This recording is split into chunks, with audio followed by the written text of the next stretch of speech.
There are so many red flags in horror movies that nobody ever listens to, and it is so frustrating. Starting out with one illustrated by who I believe to be one of the dumbest, if not the dumbest motherfucker in horror history. So this is the one where they come across some sort of artifact and literally every sign is pointing at don't fuck with it, and they fuck with it. And again, the best example I have of this is Evil Dead 2013, Eric with the Necronomicon. He finds this book that is literally bound in barbed wire. He cuts through it, and when he opens it, there is literally blood in it spelling out, do not read this book, and he proceeds to read the fucking book. Like, you deserved everything you got, my guy. Next is when little kids have imaginary friends in horror movies and they keep saying like increasingly violent things. My best example I have of this is Paranormal Activity 3 when this little bitch is talking to Toby and she keeps saying to like her mom's boyfriend specifically like, oh, Toby's right behind you, and eventually it's like Toby's gonna fucking kill you. And they don't do shit. They just stay in the house. They keep recording. Like, motherfucker, I would be out of there so quick. Throw the whole fucking kid away and get the fuck out of the house. Next is such a classic horror movie trope, but The Harbinger. I think like the best and most well-known example of this is in the original Friday the 13th. So you and your friends are on your way somewhere and you have this old local man approach you and say, you're doomed if you go there, you're all going to die. And everybody just fucking ignores it. What are we doing? This one is so well known and so common that they parodied it in Cabin in the Woods, which I fucking love. And in that movie, they also don't listen to him.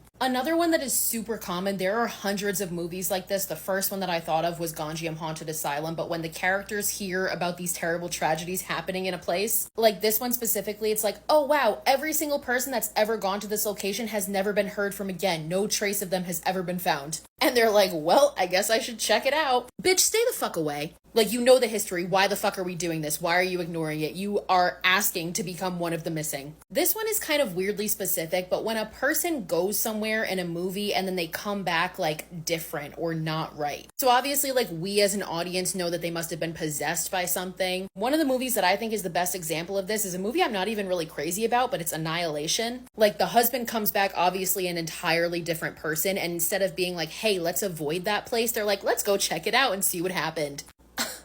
Why? Like, my first reaction would be to stay far the fuck away from wherever that is. I just rewatched Hell House LLC for like the 700th time, and like same thing with Paul. So we know he gets like taken by this woman and he comes back very much not himself, and we know he's like possessed or something, and his friends are just like, he's fine. Bitch, Paul is not Paul. He's been sitting in a dark basement catatonic for 7 hours. This one is also very common when something very clearly supernatural is happening in a place, but they just decide to ignore it and stay in that location. So we see this all the time with movies where like the family moves into the house is haunted, but they don't move out. But the one that I'm thinking about is Last Shift from 2014, about this cop who it's her first shift ever, and all this weird, creepy, supernatural shit is happening to her while she is alone in an abandoned police station. Like, she is literally seeing people and things that are not there. But she's like, oh, I don't want to make myself look bad on my first shift, like I have to stay. Bitch, you're gonna die. And finally, when the phones don't work, I feel like this is more of a red flag in this day and age. But I was thinking specifically of the 1981 Halloween 2. So this takes place in the hospital, and before anything even happens, they notice that the phones are out, and nobody's like, that's fucking weird. They're all just like, oh, it's okay. When it's the same night that a massacre just happened and the person that this massacre was targeted at is in said hospital,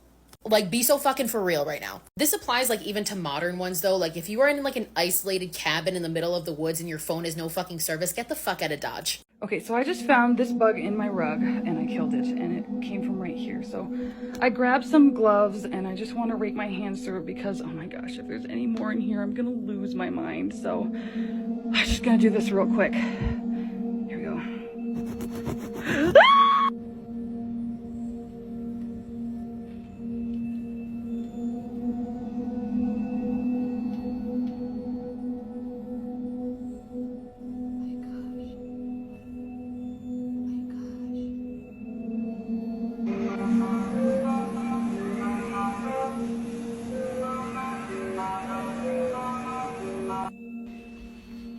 Dogs are ready for bed. It's just a peaceful night here.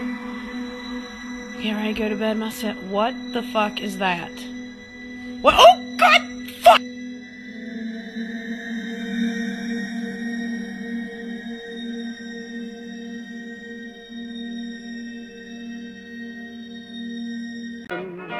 Jeepers creepers, where'd you get those peepers? Jeepers creepers, where'd you get those eyes? eyes. Gosh, y'all get up. How'd they get so lit up? Gosh, y'all get up. How'd they get that size? Golly gee, when you turn those heaters on, woe is me.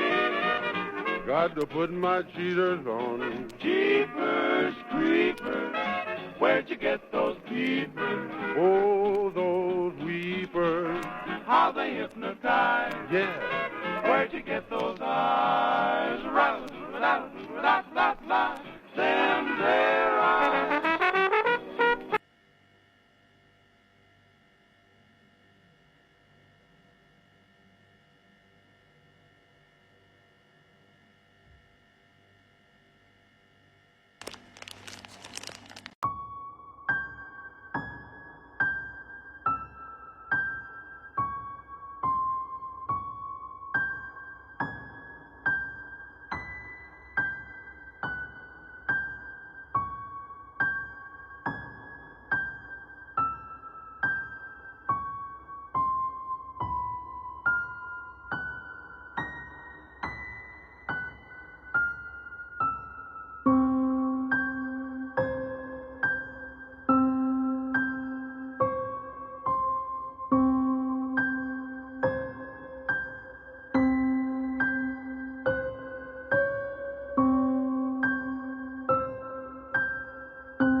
The right demon, this spirit is very unique from other spirits because the way it presents itself is through Polaroid pics. Oh, Have you heard that story? No. So this happened in LA. There was a guy, his dad gave him a Polaroid camera, right? One night he was walking to the washroom during night and the door opened randomly. I don't know what made him do this, but the camera that his dad got him, he took a picture of the door and I'll show you what it looked like. It was like a And white, it's like a face. yeah, in it, right? no, it was like a white light. He thought it was a fluke, right? Yeah. So next day he calls his friend over. Oh, can you take a picture of me beside the door? Boom. Still like a white light, Yeah, but like it's the a white same light. shape. Yeah. So this guy decides to invite all his friends. Let's start taking pictures around the house. Now the pictures start forming. It's not just white light. Yeah. One of his friends in the group say, let me ask it a question and then snap a pic. So he's like, is a spirit here?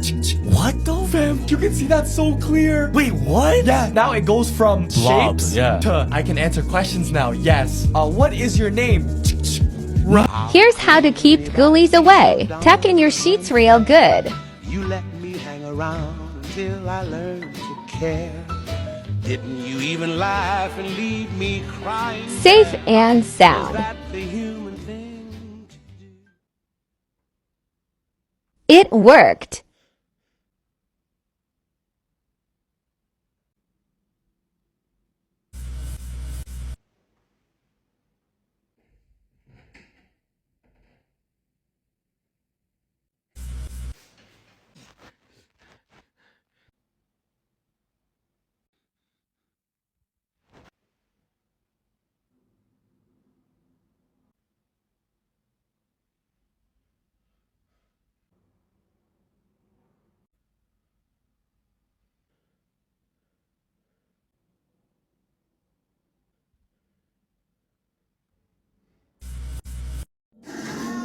Larly, come here. Lloydly, who are you playing with? What are you doing?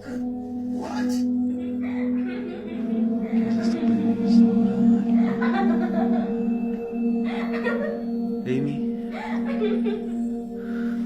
Amy?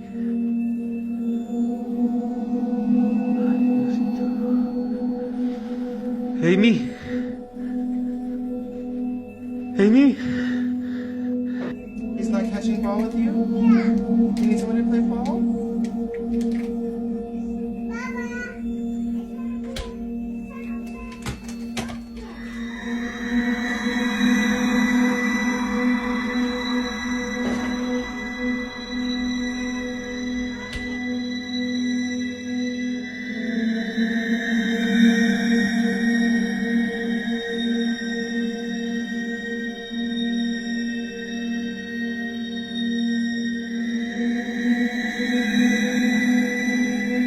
I watched 132 horror movies that were released in 2024, and these are my top 10. Every year I give the same disclaimer. I'm not saying these are the 10 best movies of the year. I'm saying they're my 10 favorite, my top 10. If you want to make your own top 10, make your own fucking list. In 10th place, I have Late Night with the Devil. This is one that we got super early this year. And this is one that I watched a few times, and I actually liked it more the more that I watched it. I just love the vibe of this one with it taking place in the 70s. I love the practical effects, the performances. I just had a blast with this movie.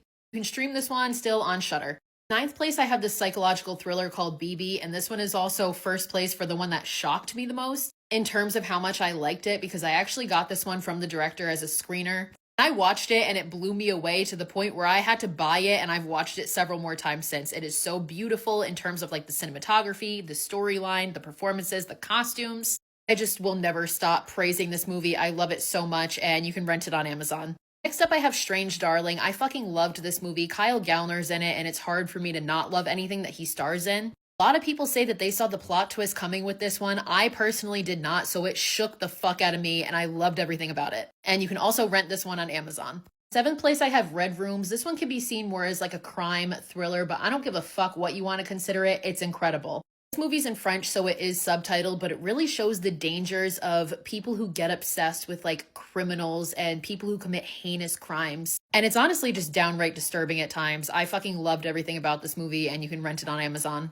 In 6th place, I have another movie that I did not expect to like, but ended up loving. Your Monster. This is another one that I got a screener of this year, and it sat in my inbox for about 2 weeks before I decided to watch it, because knowing what it was about, I didn't think I would like it. I proceeded to watch it several times and then go to see it in the theater when it released. I loved it that much. This movie is a horror comedy, but it is so heartwarming and funny, and it's ended up being one of my comfort movies. Plus, our Queen Melissa Barrera is in it, so what else do you need? You can rent this one on Amazon. In 5th place, I have Oddity. This, I think, was one of the more unique movies of this year. It's dark, it's creepy, it's shocking, and there's really no other movie that exists that I can think of to compare it to. And you can watch this one on Shudder. In 4th place, I have The Substance. I feel like everybody that I've seen do a top 10 list, I have seen this movie on that list, and rightfully so. I think this is by far the most unique movie that we got this year. It brought back 80s Cronenbergian body horror. I just love it all around, and I think that this is going to be one of those movies that we remember for decades to come. And you can watch this one right now on Mubi, which you can get a 7-day free trial.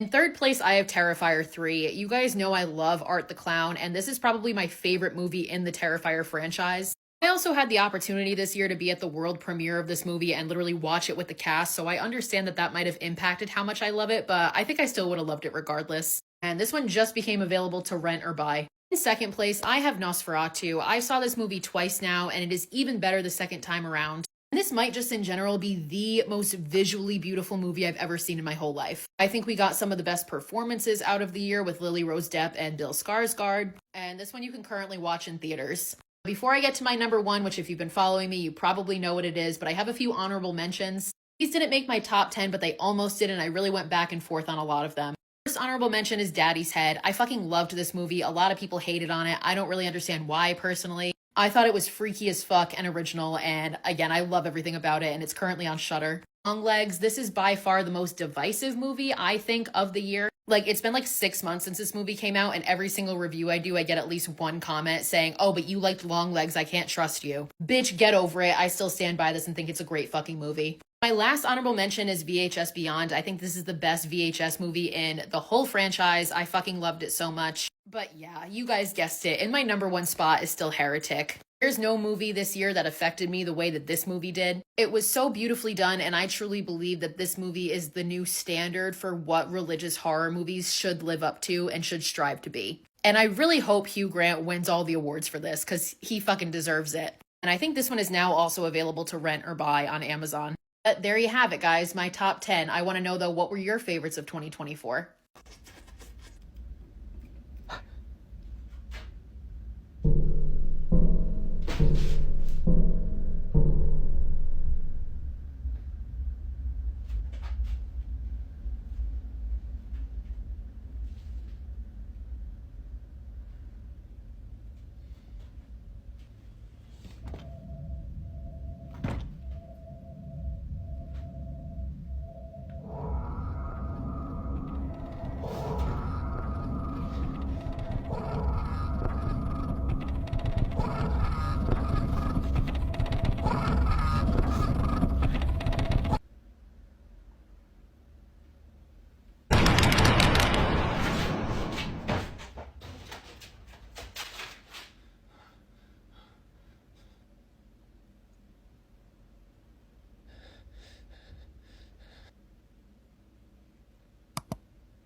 Hey, we'll stop right up here.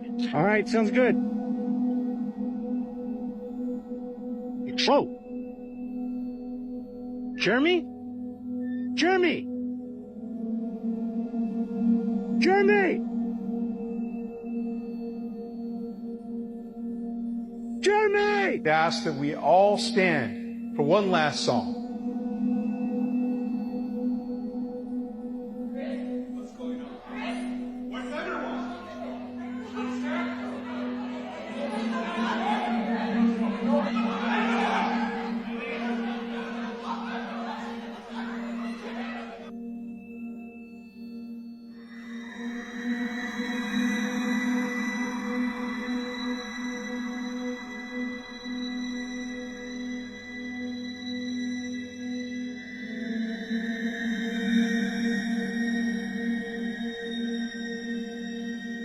I didn't just see a fucking hand. You mad or what? You mad I threw that fucking helmet at you? Do it again. Make some noise. Show me you're fucking real, pussy. Fuck your fucking island. Show me. Fucking Satan-ass motherfucker. Show me. Prove to me that you're fucking real. Do it, pussy. What, you mad? Show me. Swing some shit. Make the noises and shit that you did when you woke me up. Do it. Do it, pussy.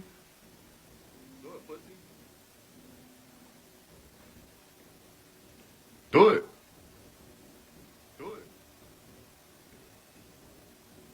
Oh my fucking gosh, bro. This was the real-life Squid Game, and it's really horrifying. In 1953, in the small town of Ash Grove, Indiana, a man named Samuel Griggs lived on the edge of the woods. He was quiet, kind, and loved teaching kids games like hide and seek. One summer night, 3 teenagers, Danny, Rose, and Frank, went into the woods to meet Samuel for a game. They never came back. The next day, Sheriff Holt went looking for them. Deep in the forest, he found an old clearing. 3 wooden crosses stood there with the teens' names carved on them. Nearby, he saw an old cabin. Inside, Samuel was sitting at a table, playing with marbles. When the sheriff asked about the kids, Samuel smiled and said, "They played my game, but they lost." On the walls of the cabin were hundreds of names, written in black ink. Samuel leaned forward and whispered, "Want to play too, Sheriff? The rules are simple. Win, and you leave. Lose, and you stay forever." When the sheriff came back the next day with other officers, the cabin was gone. Some say Samuel still lives in the woods, calling out to anyone who dares to play his game. And if you hear him, don't answer. If you lose, you won't come back. Yuk, masuk yuk. Ayo masuk. Masuk ayo. Ayo. Kenapa? Kamu kenapa? Capotada já, com sono. Aí, Thiago, a câmera que eu comprei nova aí. Vermelhinha e tal. Vocês nem esperaram pra festa aí, né, mano? Festa aí, né, mano? Meu Deus do céu, que porra é essa, velho? Mano, eu vi um...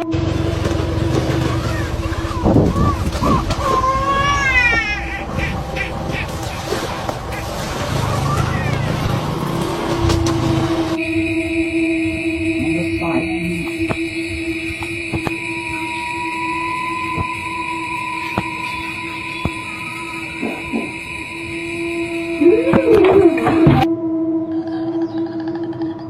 my God. Who are you? Hello? I saw you.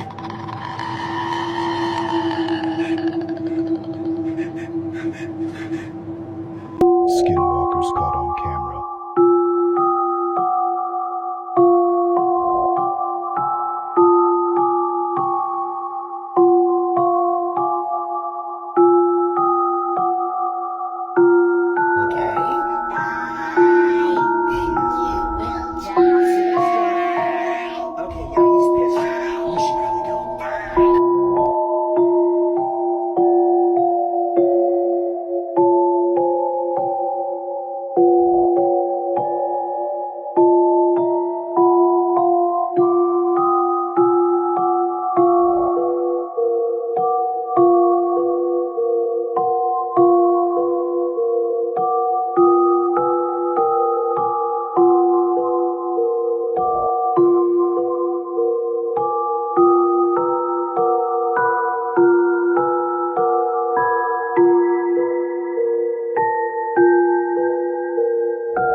Here are 3 horror movies that I loved but will probably never watch ever again. Definitely a one-time watch, so let's talk about them. First up is Speak No Evil, the original 2022 version. So this one is about a Dutch family who meets this Danish family on a holiday vacation. The Danish family invites the other family to come stay with them at their house, and when that happens, it just turns into this very uncomfortable, just very sinister situation. I did watch the remake before I watched this one, and so I kind of already knew how it played out, even though the ending is different. And holy crap, this one is just way more dark, way more disturbing. That ending, I don't know if I could ever watch that ever again. This is probably the heaviest and darkest movie I've ever seen. I was shocked that they showed how things played out. That ending scene, I cannot get that out of my mind. I did really like it and I do recommend it, but just be warned, it is very heavy and you're gonna feel just very gross when you finish. Vivarium is about this couple who are buying a house and they find themselves trapped in this labyrinth-like neighborhood with all these houses that look the same and they just cannot seem to leave. This one is a one-time watch for me, not because it's anything disturbing, but that freaking little boy, I could not stand him. I don't feel like I could watch this again and just listen to him talk and scream and just be his annoying self.